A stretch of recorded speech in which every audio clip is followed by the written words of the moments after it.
Saludos cordiales. En primer lugar, un agradecimiento a los organizadores del evento de la Universidad de Carabobo. Podría decir de mi querida Universidad de Carabobo, aunque tengo tiempo que no comparto con ustedes, y especialmente a mi amigo el doctor José Álvarez, quien hizo posible este compartir de saberes.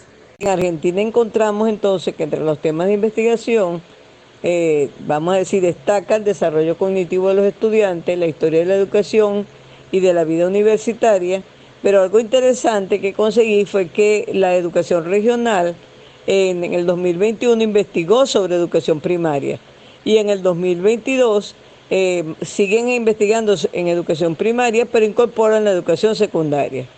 Los métodos, como en casi toda Latinoamérica, se mantienen vamos a decir, en uso tanto los métodos cuantitativos como los métodos cualitativos, pero en Argentina destacan los estudios de casos.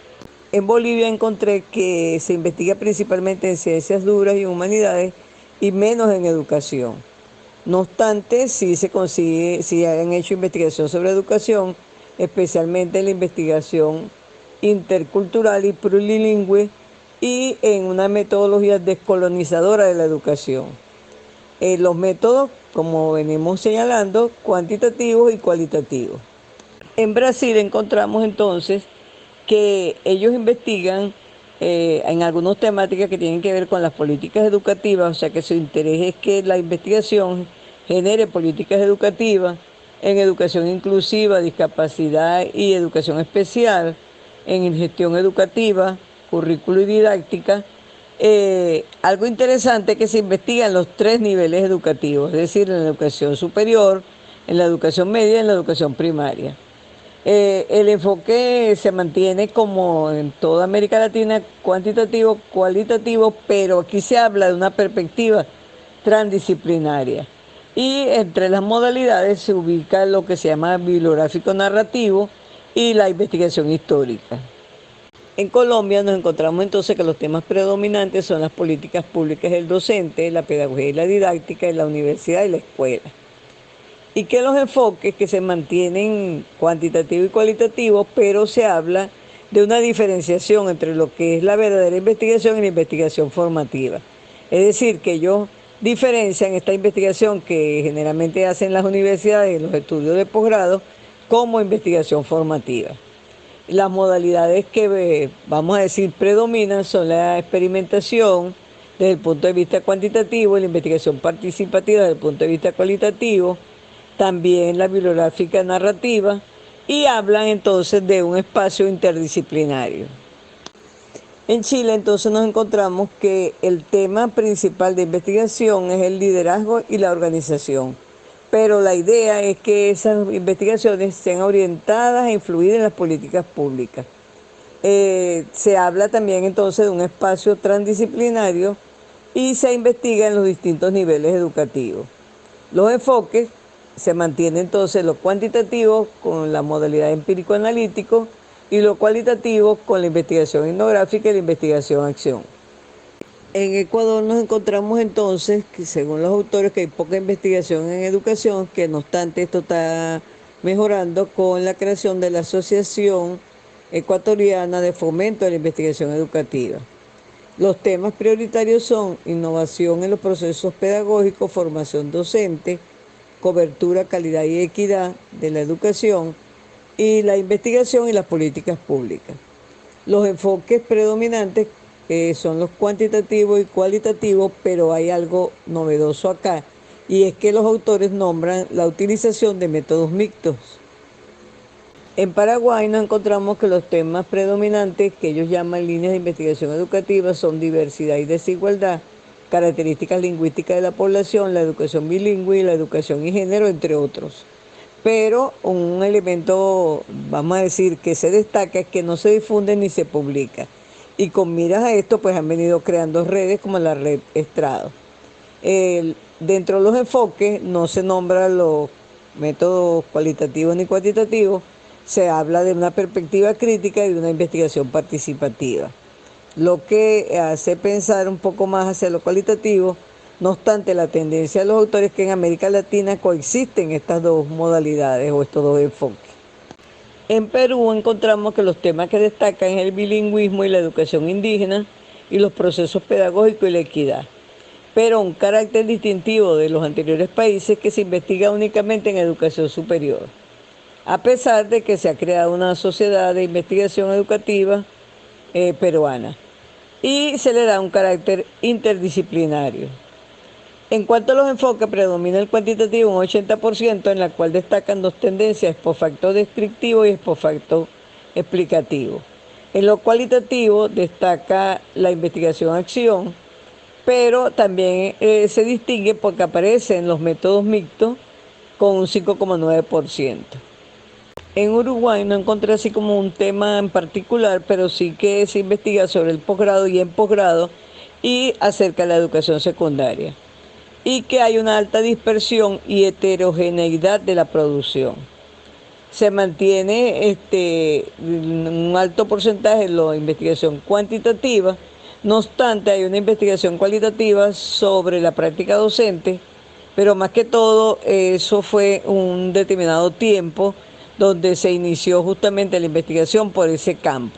Y llegamos a nuestra querida Venezuela, donde yo no encontré ningún documento que me hable específicamente de una temática, pero la experiencia me permite señalar que se investiga realmente en distintos temas del área de la educación, que se investiga tanto de la universidad como de la educación secundaria, de la educación primaria, de la educación especial, de la educación indígena.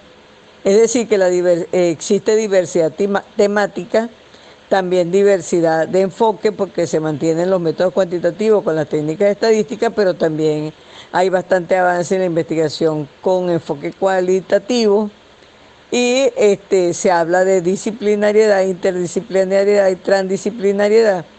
Y por supuesto aparece la investigación transcompleja, que implica, desde mi punto de vista, complementariedad paradigmática y metodológica, y por supuesto implica trabajo en equipo, multimétodos, reflexión-acción, diálogo transdisciplinario y necesariamente un nuevo lenguaje que dé cuenta de este enfoque.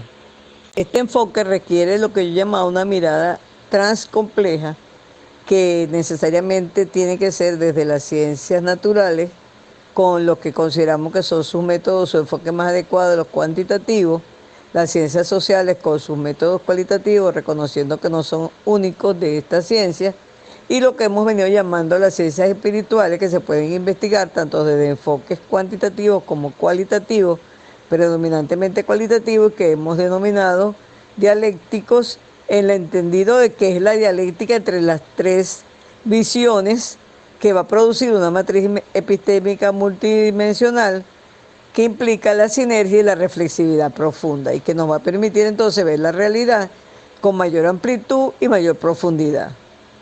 Este pensamiento que hemos venido divulgando en Venezuela desde los años 2005 en adelante, hemos ido trabajando para que vaya evolucionando, para que se vaya desarrollando, y en el 2021, junto con la doctora Rosana Silva, logramos publicar este libro que hemos llamado Cómo hacer la investigación transcompleja, y en la cual construimos esta representación de lo que sería la matriz epistémica transcompleja, donde entonces planteamos la transcomplejidad como una cosmovisión amplia que por supuesto da lugar a una nueva ciencia que hemos llamado la transciencia y a un enfoque integrador transcomplejo, reconociendo que no es el único, y de hecho conocí un colombiano que está planteando un enfoque crítico transcomplejo y leí un enfoque histórico transcomplejo.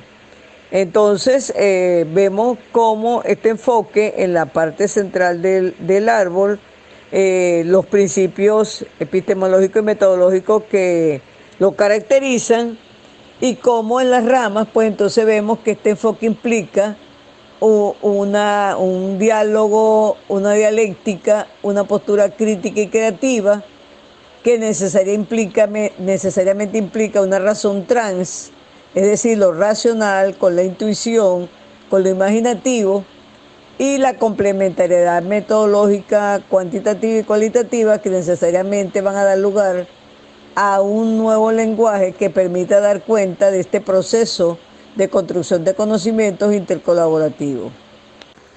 Ya para concluir, entonces debo señalar que cuando yo hice esta investigación por primera vez, no solamente hablé de investigación educativa, sino de la educación en estos países e incluso algunas características distintivas de cada país. No obstante, para efectos de esta ponencia, me quedé solo con la investigación educativa de manera resumida y con la revisión que hice en estos últimos tiempos. Y una de las cosas que encontré es que hay 3 países que hablan de interdisciplinariedad, que son Colombia, Chile y Perú, y uno que habla de transdisciplinariedad, que es Brasil. En esta oportunidad yo no encontré ningún documento que me hablara de Argentina, pero no obstante, en la primera revisión en Argentina, en la Universidad de Buenos Aires, se trabajaba de la transcomplejidad. En cuanto a los métodos mixtos, 2 países hablan de que lo utilizan, que son Ecuador y Perú. Podemos observar que en toda la revisión hecha en estos países se mantiene el enfoque cuantitativo fundamentado en un positivismo renovado, el cualitativo, pero encontré un autor que señalaba que hay poca investigación-acción. Posiblemente esto se pueda deber a la pandemia, que tal vez limitó este tipo de investigación. También señalan algunos de los autores que hay escaso intercambio con ámbitos internacionales y que generalmente publican en el propio país o a lo sumo con países muy cercanos. Por supuesto, ya vimos que entonces hay 2 países, en esto sin incluir Venezuela, que se habla de la complementariedad metodológica. Y por supuesto, hasta ahora, en ningún documento encontré que se hablase de la investigación transcompleja que no fuese en Venezuela. Aunque en una revisión previa que yo había hecho, encontré investigaciones de Perú que hablan de investigación transcompleja. Y el miércoles yo tuve un evento organizado en Bolivia, donde el evento era sobre transcomplejidad e investigación emergente. Entonces, realmente ya esto ha cambiado, ya en Colombia, ya en Perú, ya en Bolivia, como pude ver recientemente, pero por supuesto eso todavía no está en documento, se habla de investigación transcompleja, pues reconociendo que es un producto netamente venezolano. Puedo señalar que la idea de quienes participamos digamos, en el descubrimiento de alguna manera de este enfoque o en su construcción, creamos en paralelo la red de investigadores de la transcomplejidad, donde tenemos miembros de diferentes países latinoamericanos. Realmente hasta ahora no hemos entrado en el ámbito de Estados Unidos ni de Europa, y hemos estado dictando en los últimos tiempos estudios postdoctorales con el aval de la Universidad Tecnológica del Centro, y eso pues ha hecho también que esta divulgación de este pensamiento transcomplejo se haya ampliado. Bueno, tengo que dar de nuevo las gracias y estoy atenta a cualquier pregunta, observación, reflexión. De nuevo, gracias. No quise concluir sin dejarles una lámina de mis libros en el ámbito de la investigación, y precisamente ahí aparece el de Pensadores Latinoamericanos, un caso de América del Sur, que es cuando hice la primera vez esta investigación.